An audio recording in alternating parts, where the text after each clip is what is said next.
Et puis parce on était sur les mers, on va passer directement dans les airs avec une table ronde entre deux startups d'un secteur qui est en train de décoller, c'est le cas de le dire. Je vais appeler Aymeric Devazier donc de Wingly et Jean Gay de d'Air Affaires. Si vous voulez bien venir, ce serait sympa et les musiciens vont pouvoir jouer. Sinon je vais devoir chanter. J'ai déjà fait l'année dernière.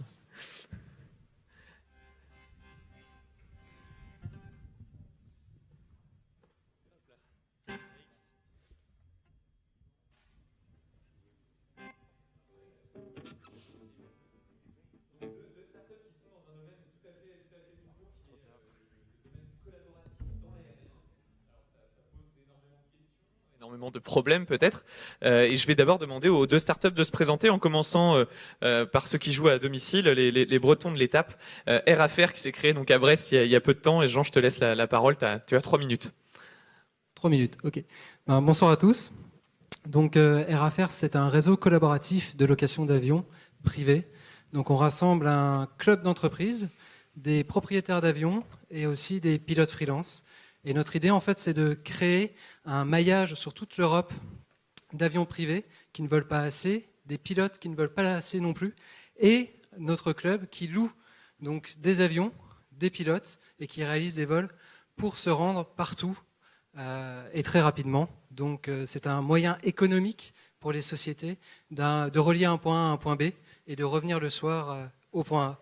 Donc ça vous permet aussi d'éviter la restauration, l'hôtel, et donc gagner en fait de l'argent, parce que le temps c'est de l'argent. Donc voilà. Donc les promesses, c'est rendre l'aviation d'affaires accessible aux PME, et je pense qu'on peut passer à la suite. Voilà, donc là on explique vraiment bien le réseau collaboratif. Donc on voit d'un côté les PME qui sont membres d'un club qui s'appelle Air Affaires, les propriétaires d'avions, les petites compagnies aériennes et brokers, et des pilotes CPL, IFR. Donc on est sur une partie d'aviation qui est professionnelle. Donc ça vous permet en fait d'aller à un point A à un point B. Voilà. Donc là on a une carte de la France qui est un peu floue, désolé. Donc on voit qu'on a 350 aéroports, aérodromes disponibles en France. Donc vous allez au plus près de vos rendez-vous. Donc ça veut dire que vous pouvez partir de Brest, aller à Brive en une journée faire l'aller-retour, ou autre destination. Voilà. Donc le site apparaît comme ça quand vous êtes membre du club. Donc vous donnez le point de départ, le point d'arrivée, l'heure de départ, et vous avez en fait disponible des avions. Donc là on voit un TBM 850 qui est à gauche et un Cirrus SR22 avec un estimé du prix aller-retour pour la totalité de l'avion. Donc c'est-à-dire que si vous louez par exemple le TBM, il y a 5 places, le SR22 est à 3 places. Donc vous pouvez remplir l'avion avec vos collaborateurs et partir. Voilà, donc là on voit bien, on clique, on veut réserver, on a détail du prix, donc on verra le prix du pilote, le prix de l'avion, et puis on pourra partir et faire le vol. Donc la seule petite chose qu'on va vous demander, c'est votre poids. Je suis vraiment navré. Parce qu'en fait, chaque passager, chaque pilote, on doit renseigner ces informations pour des questions de masse et centrage. Donc voilà, je crois qu'on a à peu près tout dit. Merci. Sinon, on est juste à l'entrée et je vous invite à venir nous voir. Nathalie Rollo, qui est avec moi aujourd'hui, est disponible pour vous donner toutes les informations. Voilà. Très bien. Alors, Aymeric, vous présentez peut-être du coup rapidement Wingly. Et puis on passera un petit peu. Très bien. Donc comme le disait Jean, leur objectif c'est de rendre l'aviation privée accessible aux PME. Et bien nous chez Wingly, notre objectif c'est de rendre l'aviation privée accessible à tout le monde, que ce soit pour des déplacements loisirs ou des déplacements pro. Si on regarde l'aviation privée aujourd'hui, c'est un secteur en fait qui a jamais été digitalisé, qui a jamais vraiment connu de rupture numérique. Et donc ce qu'on cherche à faire avec Wingly, c'est apporter les volumes et montrer à tout le monde que l'aviation privée, c'est pas forcément réservé qu'aux personnes riches, aux patrons du CAC 40, à la jet set, mais que c'est aussi accessible à tout le monde. Et donc Wingly, c'est le premier produit qu'on a créé, c'est une plateforme de coavionnage. Donc en fait, on met en relation des pilotes privés avec des passagers pour qu'ils partagent les frais du vol. Donc en France, on a plus de 40 000 pilotes privés finalement qui volent au-dessus de nos têtes tous les ans, qui font des vols point A, point B, qui font aussi des balades aériennes. Et l'objectif, c'est de mettre en relation ces pilotes qui ont dans la majeure partie des cas 2 à 3 sièges vides dans leurs avions avec des passagers pour pouvoir partager les frais du vol. Donc pour les pilotes, c'est un moyen de voler pour moins cher. Donc on peut diviser leur coût de l'heure de vol par 3 ou 4. Et surtout, les passagers, c'est un moyen de leur donner un accès à l'aviation privée, et qui plus est un accès qui est très peu cher, puisque les vols ils sont aux alentours de 100 €. Le panier moyen est à 100 €. Bien sûr, une question qui se pose beaucoup, c'est la sécurité dans tout ça. Comment est-ce qu'on gère la sécurité ? Eh bien, c'est assez facile de gérer la sécurité de ces vols, et c'est grâce finalement à la plateforme Internet qu'on peut le faire, puisqu'aujourd'hui, une plateforme Internet, en fait, c'est un vrai vecteur de communication. Avec une plateforme, on peut transmettre les informations qui sont nécessaires sur le pilote, les licences qu'il a, son expérience, et surtout les ratings qu'il a pu obtenir d'autres personnes. Et donc, toutes ces informations sont données aux passagers pour que les passagers puissent choisir si jamais ils veulent aller avec tel pilote, sur tel avion ou tel avion. Donc, le but de la plateforme, c'est vraiment de donner l'accès à l'aviation privée à tout le monde, avec un maximum d'informations sur les avions utilisés, les pilotes utilisés, pour que les passagers puissent choisir d'eux-mêmes s'ils veulent aller avec tel avion ou tel pilote. Très bien. Alors, je posais rapidement deux questions, c'est vrai qu'on court après le temps. Vous étiez dans un secteur, alors c'est la difficulté des startups, c'est qu'on est souvent à la limite de la légalité, et c'est un secteur que dans votre cas qui a été un petit peu rattrapé par ça. Alors ma question, c'est surtout pour Emric évidemment. Wingly a eu en France notamment dû fermer son activité française à cause de contraintes réglementaires qui sont tombées brutalement, qui viennent de se rouvrir. Là, le Conseil d'État l'a permis la semaine dernière. Alors comment est-ce qu'on joue avec ça ? Quelles étaient les difficultés, et puis comment est-ce qu'on rouvre un pays aussi rapidement ? Exactement. En effet, l'aviation, c'est un secteur qui est très régulé, et on n'est pas forcément borderline, c'est un secteur dans lequel on ne peut pas jouer avec la réglementation. Et donc en fait, on avait un cadre européen. Donc en aéronautique, c'est une agence qui s'appelle l'EASA qui publie la réglementation pour toute l'Europe, et chaque pays ensuite applique la réglementation dans son pays. Donc on a essayé de se lancer en France, puisque le règlement européen autorise aux pilotes privés de partager les frais de leur vol. Et lorsqu'on s'est lancé en France, c'était en plein pendant la guerre Uber vs les taxis à Paris. Et les syndicats de pilotes commerciaux nous ont vu arriver un peu avec les mêmes tags que Uber, c'est-à-dire une start-up, digital, Internet, et ils se sont dit « oulala, on ne veut pas de ça dans notre secteur ».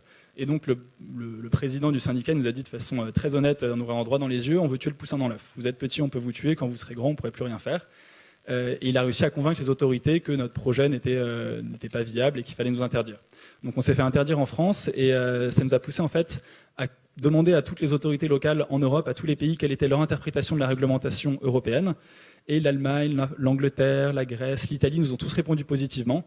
Et donc on a décidé de s'exporter. Donc on est parti en Allemagne et en Angleterre, qui sont les deux pays où on opère majoritairement aujourd'hui. Et en fait, le fait de partir à l'étranger, c'était vraiment une thématique lobby pour nous, puisqu'on a pu convaincre l'EASA que notre activité était très bonne pour l'aviation privée, l'aviation légère en Europe. Ils nous ont donc certifié l'activité, ce qui nous a permis de revenir en France et de faire une action. Enfin, c'est un de nos pilotes qui a fait une action au Conseil d'État, qui a fait un recours au Conseil d'État. Et le Conseil d'État a tranché récemment pour dire qu'il y avait en effet un abus de pouvoir de la part des autorités françaises, et qui ont donc annulé les décisions françaises pour être alignées sur le cadre européen. Alors toutes ces questions de réglementation, c'est pas pour rien. Donc la question s'adresse à Jean. Comment est-ce qu'en prenant un avion Air Affaires, j'ai la garantie que les règles de sécurité que je prends quand je prends un avion de ligne sont bien assurées ? Alors nous, on marche dans un système qui est un club Affaires. Donc vous faites partie de ce club en adhérant. Et donc en fait, nous, dans notre réglementation aéronautique, quand vous faites partie d'un club, vous pouvez louer un avion et partir avec cet avion. En plus de ça, nous avons donc le système avec un pilote freelance professionnel IFR, donc c'est un vol aux instruments.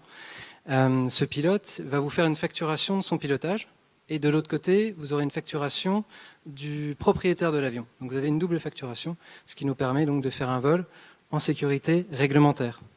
D'accord. Et alors du coup, je vous poserai une dernière question à tous les deux. Quels sont les grands chiffres aujourd'hui ? Combien de vols vous réalisez ?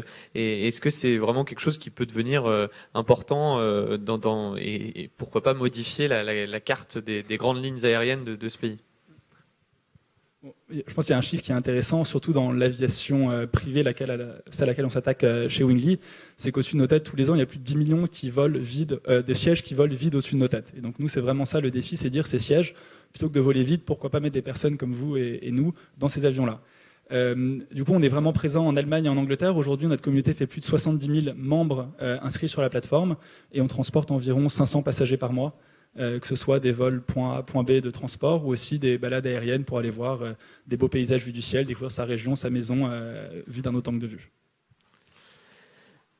Et pour RAFER? Alors c'est un peu plus petit. Pour le moment, en fait, ça fait 1 an et demi qu'on est créé. On a une 40aine d'avions disponibles en France, en Suisse et au Benelux. Et on fait à peu près 2 vols semaine réels. Et sinon, on a pas mal de demandes d'estimation de prix. Voilà. D'accord, très bien. Donc, merci beaucoup à tous les deux d'être venus. Tu as un dernier mot, Émeric, peut-être? Juste en conclusion, ce qui est intéressant, c'est que c'est vraiment un secteur qui a jamais été digitalisé, l'aviation. Ouais. On l'a vu, l'immobilier, ça a été digitalisé, le transport routier aussi. L'aviation, c'est vraiment le tout début. C'est les premières startups qui s'attaquent à ce secteur-là. Et des plateformes, typiquement, les deux secteurs qu'on adresse avec RAFER et Winly, c'est 2 choses qui peuvent travailler ensemble dans le futur. Et donc, je pense qu'il y a vraiment un potentiel énorme sur ce secteur qui va, dans les prochaines années, exploser parce qu'il y a des ruptures technologiques qui arrivent, que ce soit l'aviation électrique, les drones, qui vont faire que ce secteur, comme un moyen de transport, va vraiment exploser dans la prochaine décennie. Bon, on vous réinvitera dans quelques années pour en parler avec grand plaisir et probablement avec un petit peu plus de temps. Du coup, on va pouvoir y aller les musiciens et accueillir avec grand plaisir Ronan qui va aussi qui va animer la conférence avec Olivier Mathieu, non? C'est pas Ronan? Non, bon, dans ce cas-là, on accueille tout de suite Olivier Mathieu pour la suite des événements.